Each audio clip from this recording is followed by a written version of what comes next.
우리가 인생을 살면서 무슨 일을 하든지 간에 반드시 분명한 원칙을 가지고 그 일을 해야 합니다. 그만큼 우리가 무엇을 하든 원칙을 가지는 일들은 대단히 중요하기 때문입니다. 왜냐하면 원칙을 가질 때 우리는 더 나은 사람이 될 수 있고 무엇을 하든 그 일을 더 잘할 수 있기 때문입니다. 예를 들면 훌륭한 부모가 되는 일도 사실은 원칙을 가지는 데서로부터 시작이 됩니다. 내가 자녀를 교육하고 내가 자녀를 양육하는 일에 있어 분명한 원칙이 있어야 합니다. 그래야 자녀를 양육할 수 있게 되는 겁니다. 여러분 이런 말 들어보신 적이 있을 겁니다. 원칙이 있는 부모는 안 될 놈도 되게 하고 원칙이 없는 부모는 될 놈도 안 되게 만든다 라는 말을 들어보신 적이 있을 겁니다. 이것은 부모가 어떤 분명한 원칙을 가지는 일, 그 일이 얼마나 중요한가를 이야기해주고 있는 이야기인 겁니다. 맞아요. 우리가 뭘 하든 간에 내가 어떤 자리에 있든지 간에 원칙을 가지는 일은 굉장히 중요합니다. 학생들은 학생으로서의 원칙, 또 직장인들은 직장인으로서의 원칙, 그리고 사업을 하는 사람은 사업을 하는 사람으로서의 원칙이 있어야 됩니다. 남편은 남편으로서의 원칙이 있어야 하고 아내는 아내로서의 원칙이 있어야 하는 겁니다. 부모와 자식은 각각에 맞는 분명한 원칙을 가지고 있어야 합니다. 그래야만 더 잘할 수 있고 더 훌륭한 사람이 될 수 있는 겁니다. 우리의 신앙생활도 마찬가지입니다. 우리가 신앙생활을 잘하기 위해서는 반드시 분명한 원칙을 가지는 일이 아주 필요합니다. 우리가 신앙생활을 할 때 원칙이 없으면 끊임없이 갈등하게 되고 끊임없이 무엇인가와 타협을 할 수밖에 없는 연약함이 드러나게 됩니다. 그러나 우리가 신앙생활 가운데 원칙을 가지게 되면 갈등하지 않고 타협하지 않고 아주 올곧은 그런 신앙생활을 할 수 있게 되는 겁니다. 그래서 정말 신앙생활을 잘하는 사람들을 보면 나름대로 가지고 있는 분명한 신앙의 원칙들이라는 게 있는 겁니다. 그러나 아직 신앙이 연약하신 분들을 보면 신앙의 분명한 원칙들이 그다지 가지고 있지 않는 그런 모습들을 보게 되는 겁니다. 그러므로 여러분이 정말 신앙생활을 더 잘하기를 바라고 원하신다면 여러분은 분명한 원칙이라는 것, 그걸 가져야 한다는 사실을 잊지 말아야 합니다. 그런데 중요한 것은 무엇이냐면 하나님도 어떤 일을 하실 때에 여러 가지 원칙을 가지고 하나님은 일하시는 분이라는 겁니다. 특별히 오늘 본문은 하나님이 가지고 계신 여러 가지 원칙 가운데 가장 중요한 원칙을 우리에게 소개해주고 있습니다. 그러므로 오늘 본문을 통해서 하나님이 가장 중요하게 생각하는 그 원칙이 무엇인가 확인하시고 하나님이 가지고 계신 그 원칙을 여러분도 함께 신앙의 원칙으로 가질 수 있게 되는 그런 시간이 되시기를 예수님의 이름으로 축원드립니다. 오늘 본문은 간단합니다.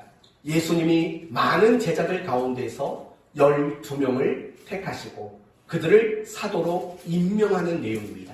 그리고 그 임명된 12명의 이름을 오늘 본문은 소개하고 있습니다. 이렇게 이해를 하시면 됩니다. 우리는 예수님의 제자라고 말하면 늘 12명의 제자만 생각합니다. 그렇지 않습니다. 예수님의 제자는 사실은 그 12명 이상의 많은 제자였다라는 것을 오늘 본문은 말합니다. 예를 들면 13절을 보시면 발금에 그 제자들을 부르사 그 중에서 12를 택하여 이렇게 말하죠. 이 말은 무슨 말입니까? 예수님이 나를 따라와라 라고 제자로 부른 사람들이 사실은 12명 이상이라는 겁니다. 그러니까 그 제자들 중에서 12를 택했다고 말하는 거죠. 우리는 그 12, 우리가 잘 알고 있는 12제자라고 말하는 그 12를 예수님은 사도라고 지칭하는, 사도라고 호칭하게 되는 내용이 오늘 본문의 내용이라는 겁니다. 그 이름이 누굽니까? 시몬, 그리고 안드레, 야고보, 요한, 그 다음은요 빌립, 바돌로메, 마태, 도마, 그리고 야고보, 시몬, 유다. 동명이인이 세 사람이 있죠. 그쵸? 시몬, 유다, 야고보. 동명이인들이 이렇게 세 사람이 있습니다. 뭐 흔했던 이름이니까 그런 거죠. 예수님은 그들을 12를 택하시고 이제 그들에게 사도다라고 임명하는, 사실은 임직식인 거예요. 임직식. 우리 교회도 나중에 얼마 있다가 장로 임직식을 할 건데 그와 같이 예수님도 12명을 사도다라고 임직하는 장면인 겁니다. 그런데 이 말씀을 보기 이전에 우리는 먼저 12절을 통해서 꼭 봐야 하는 내용이 있습니다. 이런 내용입니다. 이때에 예수께서 기도하러 산에 가사 밤이 새도록 하나님께 기도하시고 라고 말을 합니다. 이 말은 굉장히 중요한 겁니다. 지금 예수님은 많은 제자들 가운데 12명을 택하시고 그들을 사도로 임명하는 그 일 이전에 먼저 무엇을 하셨다는 겁니까? 기도를 하셨다라는 겁니다. 그리고 그 기도가 어느 정도의 기도라고 말하냐면 밤을 새우는 기도였다라는 겁니다. 저녁에 산에 올라갔고 날이 밝을 때까지 밤이 새도록 예수님은 기도하셨다라는 겁니다. 예를 들면 누가복음에는 예수님이 기도하셨다라는 장면이 본문이 여러 군데가 있습니다. 흥미로운 것은 뭐냐면 예수님이 가장 오랜 시간 기도한 본문이 어디냐면 바로 오늘 본문이라는 겁니다. 왜냐하면 예수님이 저녁부터 아침까지 밤을 새워 기도하셨기 때문입니다. 그렇다면 예수님은 왜 밤이 새도록 그렇게 열심히 기도하셨을까요? 그 이유는 12명의 사도를 택하시고 임명하는 일, 그 일을 자의적인 일로 하지 않기 때문이라는 겁니다. 다르게 말하면 내 뜻대로, 내 생각대로, 내 판단대로, 내 의지대로 그 일을 하지 않으려고 기도하신 거죠. 다르게 말한다면 누구의 뜻을 구하려고 하는 겁니까? 하나님의 뜻을 구하고 하나님의 뜻을 묻고자 밤새도록 예수님은 기도하셨다라는 겁니다. 여기서 우리가 알 수 있는 것은 두 가지입니다. 첫째는 예수님은 기도라는 원칙을 가지고 계셨다라는 겁니다. 특별히 예수님은 날마다 기도하는 원칙이 있었습니다. 그러나 어떤 중요한 일을 앞두고는 더 많이 그리고 더 집중해서 그렇게 기도하는 원칙이 예수님에게는 있었다라는 겁니다. 예를 들면 누가복음 3장을 보시면 예수님은 세례 요한에게 세례를 받으십니다.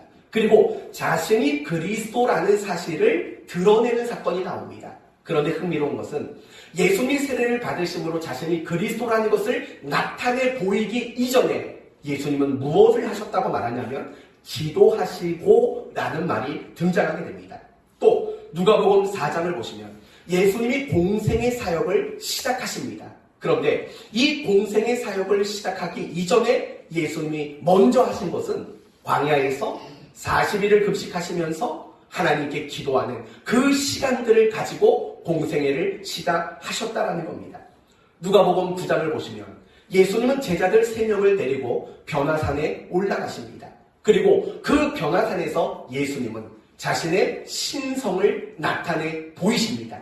그런데 그 신성을 나타내 보이기 이전에 예수님이 먼저 하셨던 것은 뭐냐면 바로 기도하셨다라고 말합니다.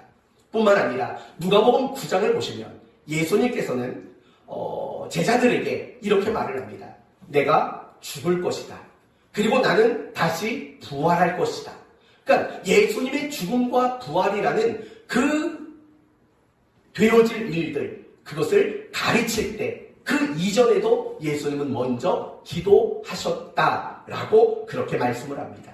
그리고 누가복음 22장에 가시면 예수님이 체포당하시고 고난을 당하시고 십자가에 죽으시는 그 사건을 대비하기 위해서 먼저 뭐 하셨습니까? 기도하셨다. 이렇게 성경은 말해주고 있는 겁니다.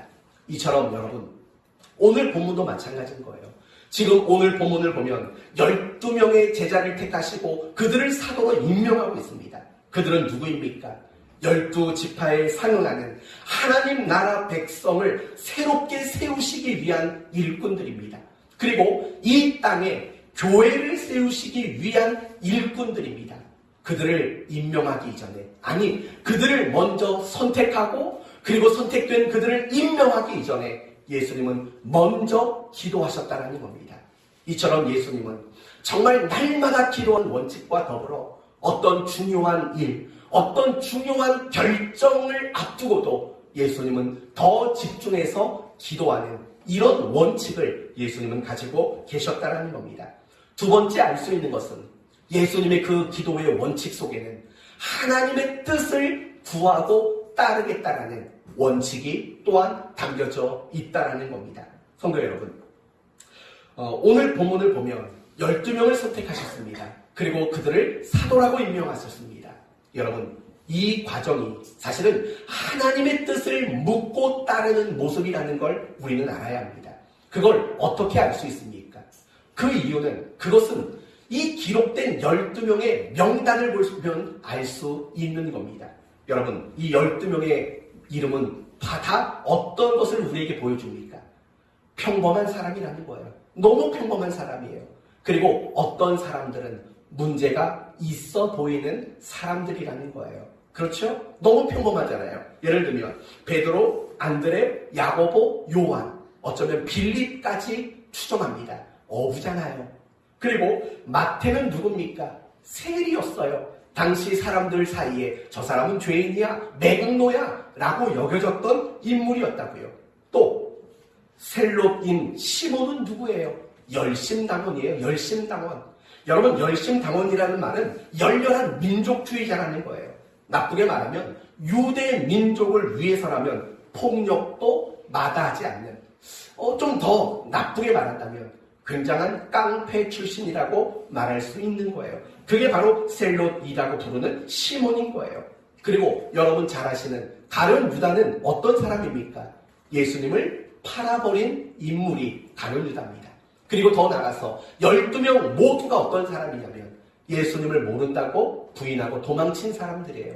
자기들이 그렇게 믿고 따르던 제자, 스승이 붙잡히던 날 도망갔던 사람들이 이 12명이라는 거죠. 그렇다면 여러분, 결국 이 12명의 명단은 너무나 평범한 사람들, 그리고 때로는 문제가 있는 사람들이라는 걸 우리는 확인할 수 있는 거죠. 그렇다면 그런 사람들을 사도로 택하고 임명했다는 거예요. 그걸 무엇으로 설명할 수 있겠습니까? 이렇게 설명밖에 안 돼요. 예수님 자신의 뜻이 아니라 그건 하나님의 뜻이었기 때문에 가능한 일이라고 말할 수밖에 없는 거예요. 이해가 안 되세요? 그러면 우리 입장으로 바꿔서 말해봅시다. 여러분이 어떤 중요한 프로젝트의 책임자라고 생각해 보세요. 중요한 프로젝트의 책임자. 그래서 여러분은 12명의 팀원을 뽑아야 돼요. 누구를 뽑으시겠습니까? 가장 실력이 좋은 사람. 적어도 문제를 일으킬 만한 사람을 여러분은 팀원으로 뽑지 않을 겁니다. 여러분, 웹 드라마, 전 세계적으로 유행하고 있는 드라마 이름이 뭐죠? 오징어 게임이에요. 심지어 우리 초등학생 1, 2학년 아이들도 다 알아요. 다 안다고요. 그 오징어 게임을 보면 이런 장면이 나오잖아요. 두 팀으로 나누어서 줄다리기를 해요. 그리고 그 줄다리기에서 진 팀은 전원이 다 어떻게 됩니까? 죽임을 당해요. 그러니까 죽자 살자 팀을 구성하는 거죠. 여러분, 만약에 우리가 그런 줄다리기를 한다면, 지는 팀은 다 목숨을 잃는 그런 게임을 우리가 하게 된다면 12명을 어떻게 뽑으시겠어요? 지금 이 자리에서 한번 편을 뽑아볼까요? 저 같으면 1번은 임 목사님이에요. 그쵸? 1번은 임 목사님, 1번, 2번 내용이, 3번 승국이. 그 다음 하면 또 시험이 되니까 그 다음은 하지 않겠어요. 그 다음 정은아 뭐 이렇게 딱 힘쓸 만한 사람. 지우기가 있었으면 지우기가 1번이었을지도 몰라요. 아무튼 그렇게 힘이 되고 도움이 될 만한 사람을 팀원으로 뽑겠죠.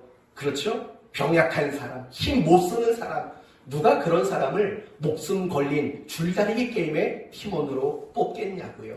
예수님의 입장을 생각해봐요. 이제 예수님은 12명을 택해야 돼요. 그리고 그 12명을 엄청 중요한 역할을 감당해야 되는 사도로 임명을 해야 돼요. 그런데 예수님이 선택한 12명 모두 너무 평범하고 또 문제가 많아 보이는, 그리고 문제를 일으킬 만한 그런 사람들로 모두 뽑았다고요. 이거는요, 예수님이 자기의 뜻대로 선택하고 뽑은 게 아니라는 거예요.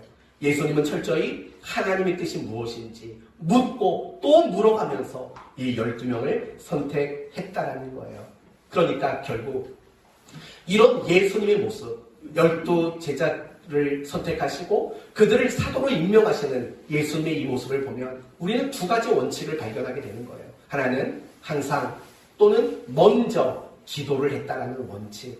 그리고 또 하나는 그 기도가 자기 중심적인 게 아니라 철저히 하나님의 뜻을 구하는 그런 기도였다라는 그런 원칙을 우리는 확인할 수 있게 되는 겁니다.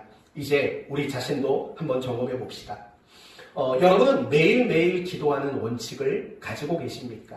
그리고 여러분의 그 기도가 하나님의 뜻을 구하는, 하나님의 뜻을 묻는 그런 원칙 가운데 기도가 드려지고 있습니까? 조금만 더 구체적으로 물어봅시다.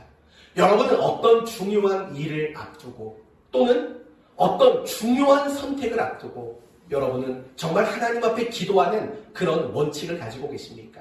아니면 내가 정말 너무 중요한 일이 있는데 내가 그 일을 코앞에 두고도 기도하지 않는, 기도해야 된다는 것조차 잊고 있는 이런 여러분은 혹시 아니십니까? 여러분이 날마다 기도할 때 내 뜻을 하나님께 관철시키는 그런 기도만을 혹시 하고 있지는 않습니까? 여러분의 기도의 원칙 가운데 하나님의 뜻을 묻고 하나님의 뜻을 따라가는 것을 원칙으로 그런 기도를 하나님께 과연 드리고 있으십니까? 우리는 꼭 알아야 돼요. 기도는 모든 그리스도인들에게 가장 중요한 원칙이 돼야 돼요. 그건 너무나도 당연한 거예요. 왜냐하면 우리 그리스도인들은 모두가 은혜로 되었거든요. 여러분, 우리 가운데 은혜로 그리스도인이 되지 않고 내 실력이나 내 노력이나 어떤 자격과 조건으로 그리스도인이 되신 분 계십니까? 아무도 없다고요. 우리가 어떤 자격이나 조건과 기준에 근거해서 그 누구도 그리스도인이 될 수가 없어요. 하나님의 무한하신 은혜, 하나님의 측량할 수 없는 은혜, 그 은혜가 우리를 그리스도인이 되게 하는 거예요. 그래서 내가 그리스도인이 되었다라는 말은 어떤 뜻이 있냐면 앞으로도 하나님의 은혜를 구하고 하나님의 은혜를 힘입고 내가 그렇게 살겠습니다라는 서약을 한 사람이 바로 그리스도인이라는 거예요. 그리고 더 나아가서 기도가 아니고는 우리가 그리스도인답게 살아낼 수 없는 사람이 바로 우리이기 때문인 거예요. 그렇기 때문에 우리 모든 그리스도인들은 당연히 기도가 정말 중요한 원칙이 되어야 되는 거예요. 이 원칙이 없으면 우리는 하루도 내가 정말 그리스도인답게 살아낸 날이 만들어질 수가 없는 거예요. 사랑하는 성도 여러분, 다시 한번 여러분의 마음을 돌아보셔야 돼요. 나는 정말 기도가 중요한 원칙인가? 중요한 일을 앞두고 중요한 결정을 앞두고 나는 정말 하나님 앞에 기도하는 이 원칙을 가지고 있는가? 그리고 더 나아가서 나는 하나님의 뜻을 먼저 구하고 묻고 그 하나님의 뜻을 따라가고자 하는 이 원칙이 있는가? 이것도 여러분은 늘 확인해 봐야 하는 겁니다. 이유는 간단합니다. 하나님이야말로 나의 인생의 참된 주인이시기 때문에 그렇죠. 그리고 우리가 하나님의 뜻을 깨달을 때 모든 상황 속에서 두려움과 염려에서 벗어날 수 있기 때문이라는 거예요. 사랑하는 성도 여러분, 혹시라도 지금 여러분 가운데 뭔가가 많이 두려운 분이 계세요? 또는 뭔가가 너무 염려가 되는 그런 분이 계세요? 그래서 마음이 하나도 편안하지 않은 분이 계세요? 그렇다면 왜 여러분의 마음은 두려움과 염려가 가득하고 왜 마음의 평안함을 누리지 못할까요? 우리가 아까 찬양 드렸던 거, 내 영혼 평안해, 이 찬양을 드렸는데도 사실은 마음이 편안하지 않았다면 과연 그 이유가 뭘까요? 혹시 지금 여러분이 마주하고 있는 그 어떤 현실 때문일까요? 사실 그렇지 않아요. 내게 어떤 문제가 있고 내게 어떤 안 좋은 현실이 있다고 해서 내가 두려움과 염려에 사로잡혀 마음의 평안을 잃어버리는 이런 일들이 생겨나는 게 아니에요. 더 중요한 이유는 무엇이냐면 내가 어떤 현실을 마주하고 있든 간에 내가 지금 어떤 일을 겪고 있든지 간에 하나님의 뜻이 무엇인가를 알지 못하기 때문인 거예요. 하나님의 뜻이 무엇인가를 확인하지 않고 알려고 하지 않는 바로 그런 모습 때문에 우리는 마음의 평안을 잃어버리고 두려움과 염려 가운데 살게 된다는 거죠. 여러분이 잘 아시는 바울의 이야기로 설명해 볼게요. 바울이 로마로 가는 길에 유라굴로라는 광풍을 만나게 돼요. 그리고 그 배에 탔던 모든 사람들은 살 소망을 잃어버리고 음식조차 먹지 못하는 지경이 되었어요. 그런데 사도 바울의 모습은 달라요. 도리어 그 사람들에게 뭐라고 말하냐면 너희들이 먹지 못한 지가 며칠이 지났다. 먹어야 한다. 그리고 걱정하지 말라. 이 배가 깨지고 부서질지언정 이 배에 탄 그 누구도 목숨을 잃는 일이 없다. 바울은 이렇게 얘기를 하면서 그들을 위로한다고요. 여러분, 바울이 어떻게 그런 사람이 될 수 있었을까요? 이유는 하나님의 뜻을 알았거든요. 하나님이 일찍이 그 마음속에 뭐라고 답을 주셨냐면 네가 로마에 가리라고 하나님이 뜻을 보이셨거든요.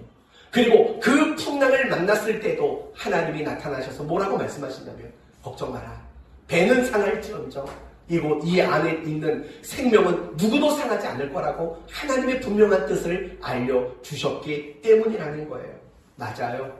그런 것들인 거예요. 내가 지금 염려가 많고 내가 지금 두려움이 많은 것은요. 어떤 문제 때문은 아니에요. 물론 우리가 보기에는 그 문제 때문에 그 일 때문에 그 현실 때문에 내가 두렵고 염려하는 것처럼 보일 수 있어요. 하지만 그게 진짜 이유는 아닌 거예요. 예를 들어 보세요. 지금 여러분이 겪고 있는 그 일 속에 하나님의 정확한 뜻을 여러분이 알게 된다면 그래도 두려우시겠어요? 여러분이 요셉이라고 생각해봐요. 여러분이 노예로 팔려갔어요. 그런데 그 마음속에 너가 애굽에 가서 국무총리가 될 거야 라는 하나님의 뜻을 알고 있었다면 그가 그 순간이 여러분 같으면 괴로우실 수 있겠냐고요? 아니라는 거예요. 우리가 두렵고 우리가 염려 가운데 빠지는 이유는 하나님의 뜻을 모르기 때문이라는 거예요. 그러므로 사랑하는 성도 여러분, 저는 여러분에게 권면하고 싶어요. 항상 기도하는 걸 원칙으로 삼으셔야 돼요. 아침에 눈을 뜨면 하나님 앞에 먼저 기도하셔야 돼요. 지난 주간 네임이랑 통화를 했어요. 그런데 네임이가 저한테 이렇게 말하던데요. 목사님, 저 요즘에 아침에 일어나면 2분씩 기도해요. 속으로는 야 이놈아 2분이 뭐냐 하려고 했지만 그래도 얼마나 대견해요. 아침에 눈을 떴는데 2분씩 기도를 하고 있대요. 대단한 거 아니에요? 물론 고수인 여러분들에게는 2분이 대단해 보이지 않지만 사실은 저는 대단하다고 생각해요. 아침에 눈을 떴는데 하나님이 생각나고 그 하나님께 기도하려고 한다는 거 저는 그게 정말 대단하다고 생각한다고요. 그래야 되는 거예요. 그렇게 내가 기도하는 원칙을 가져야 돼요. 새벽이라는 원칙, 아침, 점심, 저녁 여러 가지 모양으로 기도하려는 원칙이 있어야 돼요. 하나님의 뜻을 구하려는 원칙을 가지고 있어야 돼요. 그러면 여러분의 마음은 두려움과 염려가 사라져가고 여러분의 마음을 평강히 다스리는 그런 귀한 인생을 우리는 살아갈 수 있는 거예요. 기도라는 원칙을 가지시기를 바라요. 하나님의 뜻을 알려고 하는 그것을 묻고 따르는 이 원칙을 가지는 여러분이 되시기를 바랍니다. 그렇다면 예수님은 왜 12명의 사도를 임명하셨을까요? 제가 이렇게 묻는 이유는요. 그들이 별로 도움이 될 사람들이 아니거든요. 이 12명을 뽑았지만 여러분 사실은 이 12명의 복음서 안에서는 예수님께 그렇게 별로 도움이 안 됐어요. 아시잖아요. 맨날 엉뚱한 소리나 하고 엉뚱한 행동이나 하고 마지막에 가서는 예수님을 내버려두고 다 도망이나 쳐버리고 실상 별로 도움이 안 됐다고요. 그런데도 예수님은 이 12명을 뽑으신 이유가 뭘까요? 오늘 본문 바로 윗구절 11절에 그에 대한 대답이 나와요. 왜 12명을 뽑을 수밖에 없었는지 11절 그들은 노기가 가득하여 예수를 어떻게 할까 하고 서로 의논하니라. 이와 평행 구절인 마태복음이나 마가복음에는 같은 구절에서 이런 말이 나와요. 어떻게 하여 예수를 죽일까 의논하니라. 무슨 말이냐면 이미 당시 종교 지도자들은 예수님을 죽이기로 결의했다라는 거예요. 그리고 이제 예수님은 곧 죽을 날이 다가온다라는 거예요. 그리고 예수님도 자신이 죽을 것을 알고 계셨다라는 거예요. 그렇다면 예수님도 그 사실을 알고 계셨다면 어떤 마음이 드셨겠냐고요. 내가 이 땅에 하나님 나라의 복음 사역을 하고 있는데 자기 자신은 얼마 하지 못할 걸 알고 계신 거예요. 그러니까 이 하나님 나라의 사역을 계승할 수 있는, 그것을 계속 진행해 갈 수 있는 사람들이 필요한 거죠. 그게 바로 12명의 사도였다라는 거예요. 이 점은 예수님이 승천하시는 본문에서 더 명확하게 드러나요. 마태복음 28장 19절 20절, 마태복음의 마지막 본문이잖아요. 이렇게 말을 해요. 그러므로 너희는 가서 모든 민족을 제자로 삼아 아버지와 아들과 성령의 이름으로 세례를 주고, 그 다음에 뭐가 나와요? 내가 너희에게 분부한 모든 것을 가르쳐 지키게 하라. 볼지어다 내가 세상 끝날까지 너희와 항상 함께 있으리라 라고 말한다고요. 모든 민족에게 가서 제자를 삼으래요. 세례를 주래요. 가르치고 지키도록 하래요. 근데 여러분, 이 일들은 결국은 누가 하셨던 일들인가요? 예수님께서 이 땅에서 하셨던 일들이라고요. 이제 그 일들을 누구에게 위임하는 거예요? 12명의 사도들, 우리가 흔히 알고 있는 그 제자들에게 이 사역을 위임하시고 예수님께서는 하늘로 승천하게 되셨다라는 거예요. 그러니까 이 12명의 사도를 임명하신 이유는 하나님 나라의 사역, 예수님이 감당하셨던 그 사역을 계속 계승하도록, 그 일들을 계속 하도록 만들기 위해서 예수님은 12명의 사도를 임명하신 거죠. 다르게 말하면 예수님은 자신이 하고 있는 그 일, 하나님이 하시고자 하는 그 일의 동역자로 이 12명의 사도를 임명하셨다라는 겁니다. 바로 이 부분이에요. 하나님은 다양한 원칙을 가지고 일하시는 분이십니다. 예를 들면 하나님은 모든 일을 다 계획을 가지고 일하십니다.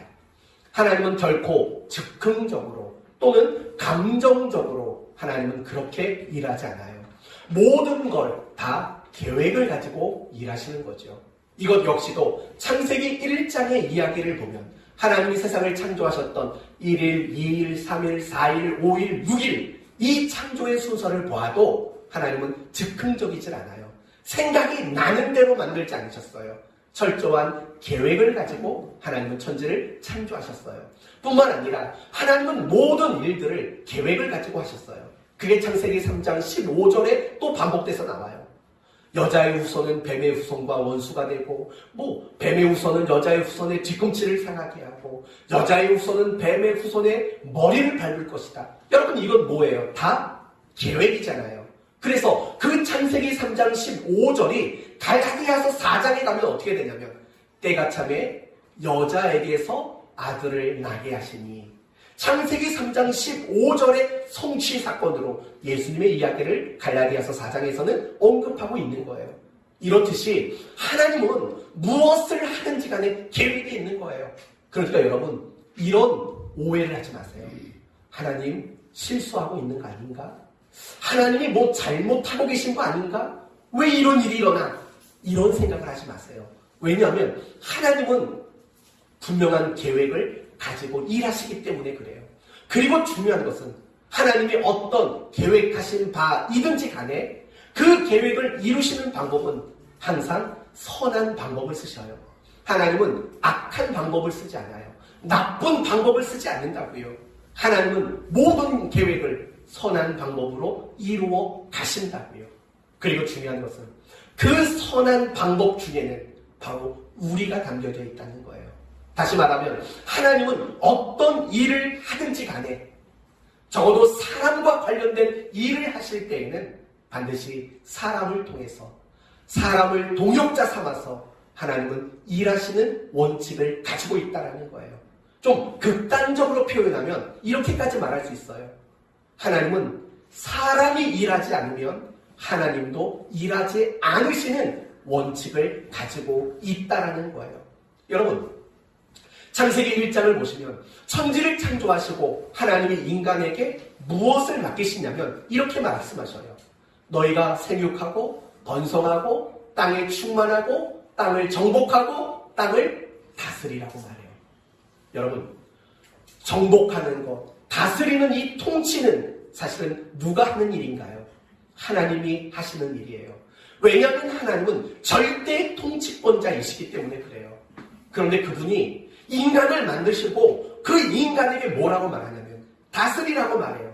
이 말 속에는 결국 하나님이 인간을 모든 피조물과 동일한 존재로 보는 것이 아니라 자신과 동일하게 함께 일할 수 있는 동역자로 인간을 여겨주신다라는 의미가 그 속에 담겨져 있다는 거예요. 이렇다라는 거예요. 하나님이 천지를 창조하시는 그 순간부터 하나님이 가지신 원칙은 어떤 일이든 사람을 통해서 사람을 동역자 삼고 일하시겠다라는 이 원칙을 하나님은 가지고 계신다라는 거예요. 그래서 홍수의 때에 많은 생명을 구원하기 위해 방주를 만드는 그 일을 누구와 함께 하셨습니까? 노아와 함께 하셨습니다.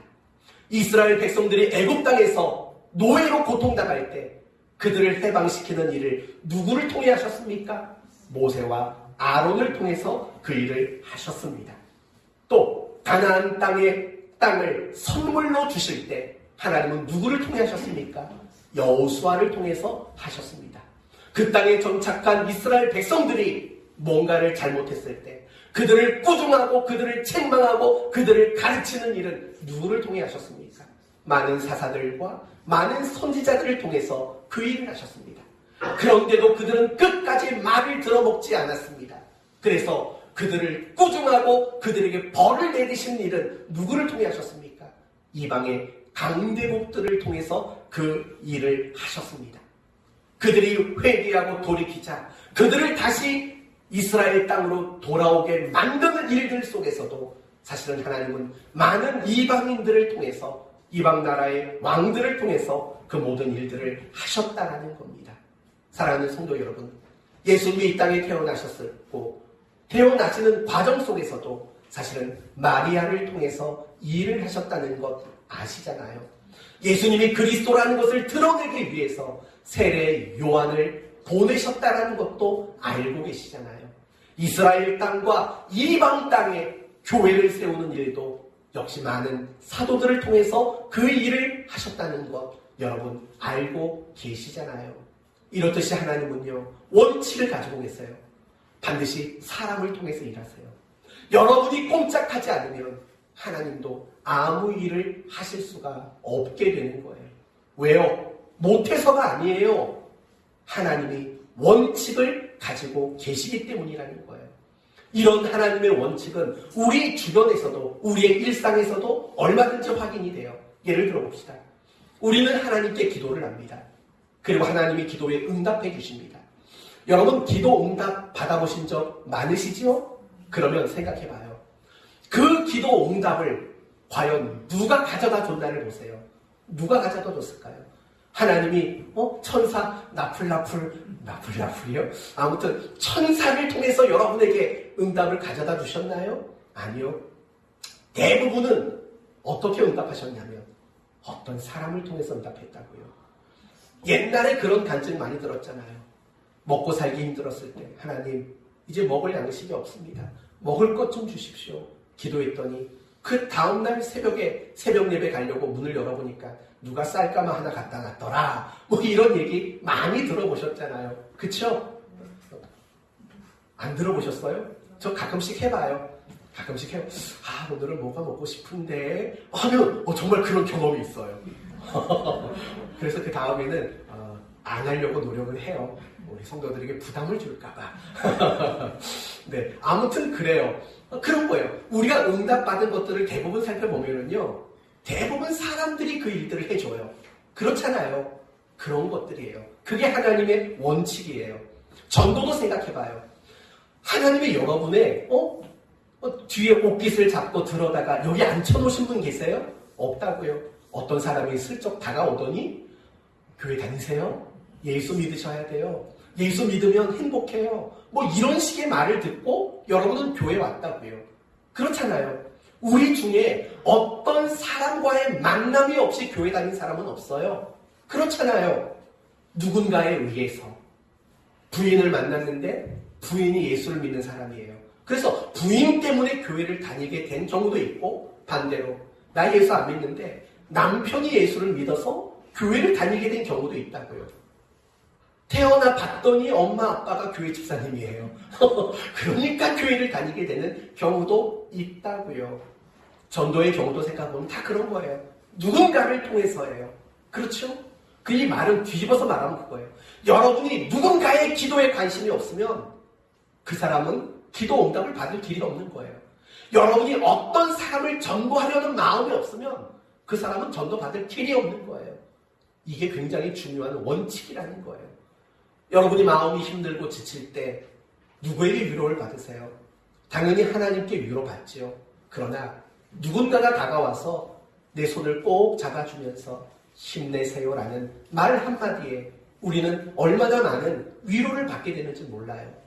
내가 잘못하고 있는 거 하나님이 꿈에 나타나서 이놈아 그러면 안 돼! 이런 경우가 얼마나 있냐고요. 그런 경우는 거의 없어요. 내가 뭔가를 잘못했을 때 내 주변에 있는 사람들이 자꾸 뒷동을 해주잖아요. 한국의 성도님 그러시면 안 돼요. 이러셔야 돼요. 여러분 끊임없이 말하잖아요. 설교가 하는 가장 중요한 역할이 뭡니까? 책망이에요. 설교는 우리가 잘못된 것들을 지적하고 그 잘못된 것들을 하나님의 영광의 빛 앞에 비춰서 얼마나 그 일이 추하고 악한 것인가를 보여주는 게 사실은 설교라고요. 그렇잖아요. 이렇듯 내 삶에 이루어지는 거의 대부분의 모든 일들은 다 뭐냐면 사람을 통해서 되어지는 일들이에요. 하나님은 그렇게 일하시는 원칙을 가지고 있다고요. 그래서 바울이 이런 위대한 고백을 했잖아요. 우리는 하나님의 동역자들이요 라고 고백을 하게 되었다라는 거예요. 그러나 이상하지 않아요? 하나님은 전지전능하신 분이에요. 뭐든지 스스로 하실 수 있는, 뭐든지 자신이 원하는 결과를 만들어내실 수 있는 지혜와 권능과 능력을 가지신 분이에요. 그분은 아무것도 없는 무에서 유를 창조하신 분이라고요. 그런데 그런 창조주께서, 그런 전지전능하신 하나님께서 한계라는 것에 갇혀 살아가는 피조물 된 우리 인간을 동역자로 삼으시고 우리를 통해서 일하시는 거 사실은 이해가 되지 않는 거예요. 그렇다면 물어봅시다. 하나님은 한계가 없는 분이신데도 불구하고 한계 안에 갇혀 살아가는 우리를 동역자로 부르신 이유가 뭘까요? 우리를 사랑하기 때문이에요. 그리고 또 한 가지는 우리 안에 하나님을 채워 넣으시기 위해서예요. 예전에 제가 순종이라는 설교를 할 때도 그 말을 했죠. 우리가 순종하는 이유가 뭡니까? 복 받으려고? 아닙니다. 우리가 정말 순종하는 이유는 하나님을 내 안에 충만하게 하기 위해서 순종하는 것, 그게 진정한 순종이라고 말씀드린 바 있습니다. 마찬가지예요.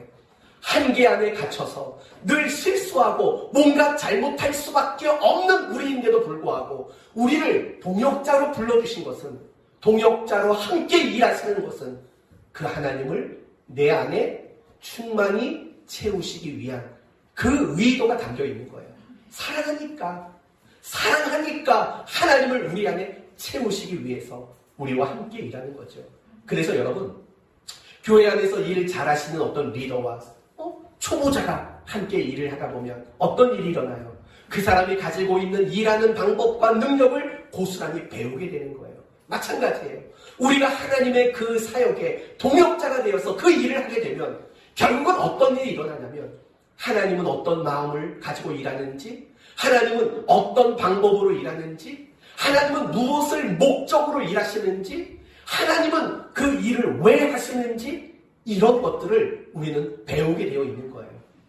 바로 그런 의도를 가지고 한계 안에 갇혀 살아가는 그 한계 속에서 허덕일 수밖에 없는 우리를 기꺼이 동역자로 삼으시는 원칙을 하나님은 가지고 계시다라는 거예요. 성도 여러분, 구원이 뭐라고 생각하세요? 여러분은 구원이 뭐라고 생각하세요? 대부분이 생각하는 성도들은 이런 것들이죠. 죄 용서 받은 거, 하나님의 자녀가 되는 거, 죽으면 천국 기차 타고 가는 거, 대부분은 이걸 생각하신다고요. 그게 틀린 말은 아니에요. 그러나 여러분 오늘 분명히 아셔야 될 것은 구원이란 무엇이냐? 크게 두 가지로 말할 수 있어요. 첫째는 죄와 어두움과 사망의 자리에서 의와 빛과 생명의 자리로 부르심을 받은 게 구원의 첫 번째 면이에요. 그러나 이게 전부가 되지는 못해요. 구원의 또 다른 한 면, 마치 동전의 앞면과 뒷면이 있듯이 앞면은 우리를 죄와 어두움과 사망에서 의와 빛과 생명으로 불러주신 게 첫 번째 앞면이라면 뒷면은 무엇이냐면 이런 거죠.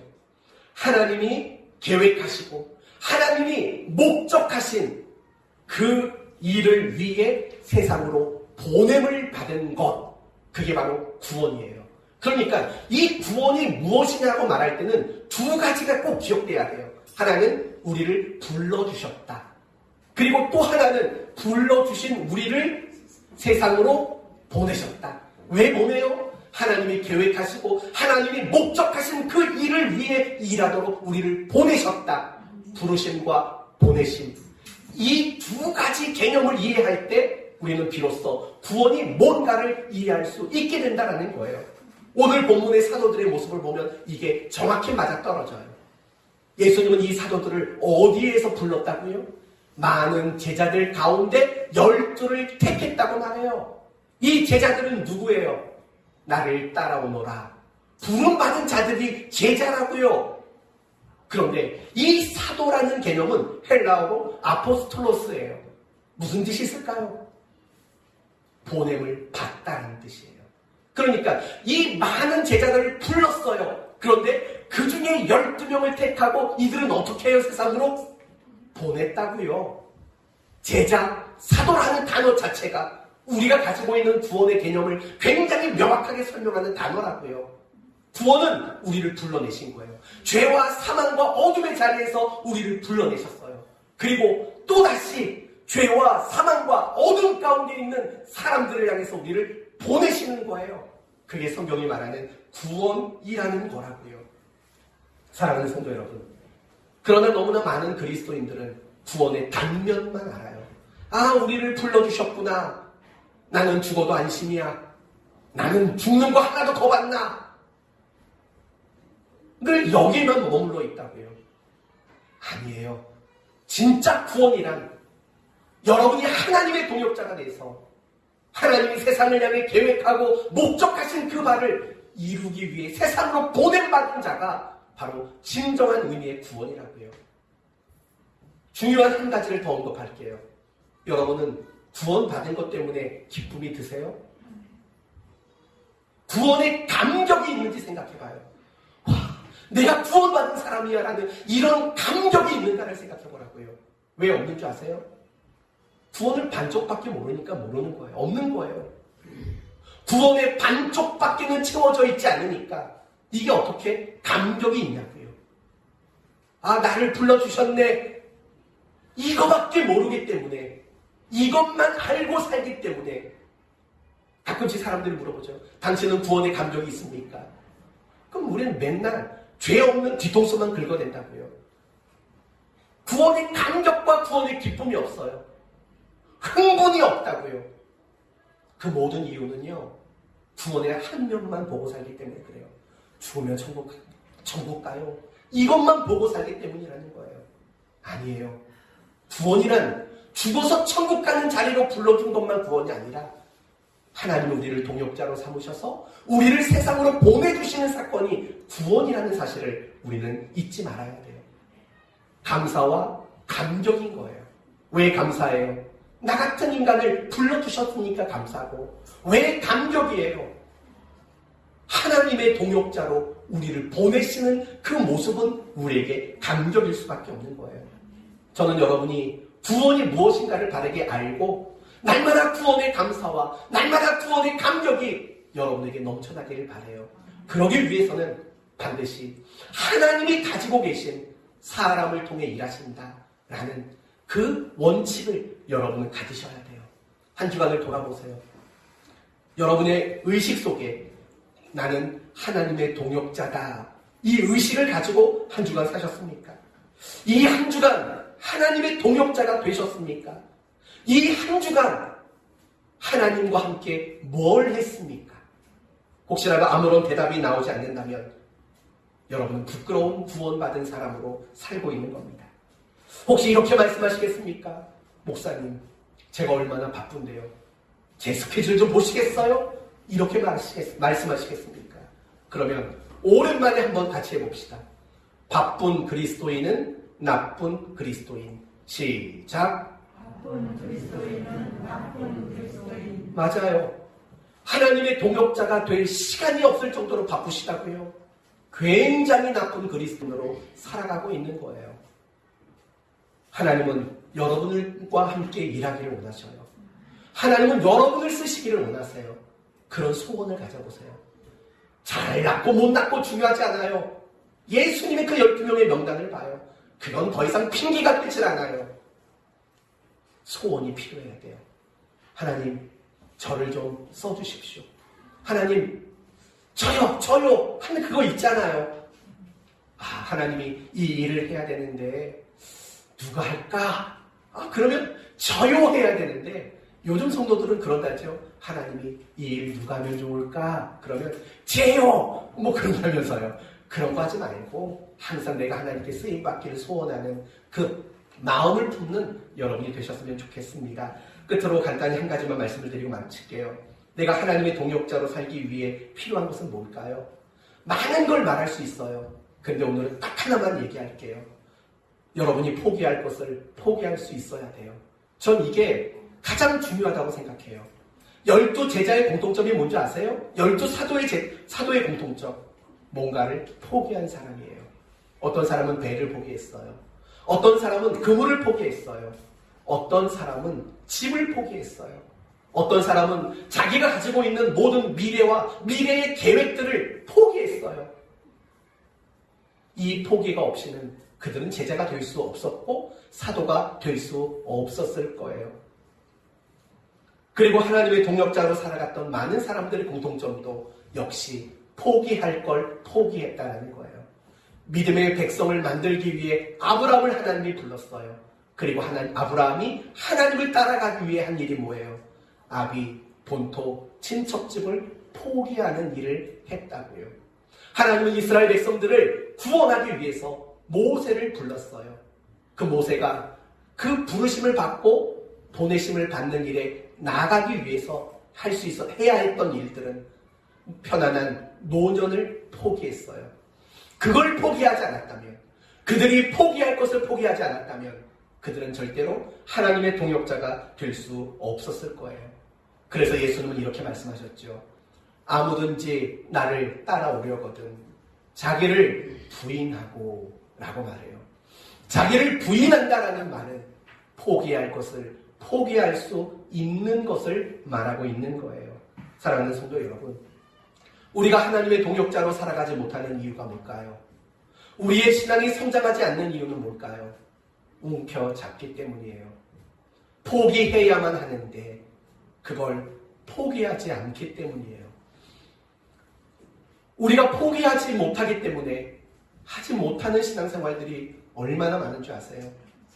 포기하지 않기 때문에 하나님께 쓰임받는 일들이 이루어지지 않고 있다는 사실을 알고 계세요. 저는 여러분에게 뭘 포기하라고 언급하지 않을 거예요. 단지 기도하면서 준비했어요.